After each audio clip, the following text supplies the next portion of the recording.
Paano ba maibalik ang tiwala kung nawala siya pero wala naman akong pruweba? Please pakitago na lang kung sino ako. Hindi ko na kaya ang pag-overthink kaya napakonfess na ako. Have a 7 years na relationship with bisexual. Same kami, by din ako. Nag-meet kami through a common friend. Hindi naman ako tamang hinala talaga na tao.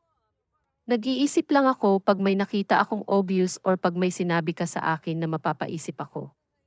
We have separate set of friends.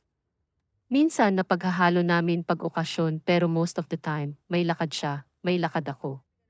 Or sinasamahan namin isa't isa. Naniniwala ako sa individuality. Hindi healthy ang laging magkasama, pero di din naman okay na totally, hindi sinasama ang jowa. Lately kasi napapaisip ako na may relasyon Jeff ko, and yung guy na office mate niya.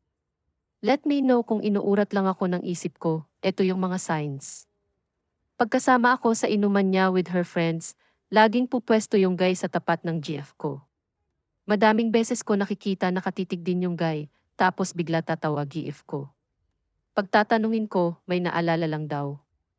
Pag magpapaalam na uuwi, may konting din yung hug nila. May pagkurot pa GF ko. May isang instance, galing akong CR, narinig ko sila nagsisigawan na, ayan na siya. Tapos poker face silang lahat. Hinahatid ni Guy minsan GF ko pag coding ako. Kinonfront ko na siya about it, sabi niya, yuck daw and may nililigawan na daw na iba yung Guy. Lastly, nagbigay ako ng evil eye bracelet sa GF ko. Very common na bracelet, yung may red na string. Nakita ko may suot na ganun yung Guy. Tinanong ko siya na sana yung ganun niya, sabi niya, napigtas daw. Di na ako umimik kasi lagi na namin pinag-aawayan. May mga sketchy may day din siya, na sabi niya gusto lang daw niya yung quote na yun. O ilang ba ako? O tama lang na nag-overthink ako? Ilang beses ko na siya pinilit magsabi ng totoo, sabi niya nagiging toxic na ako.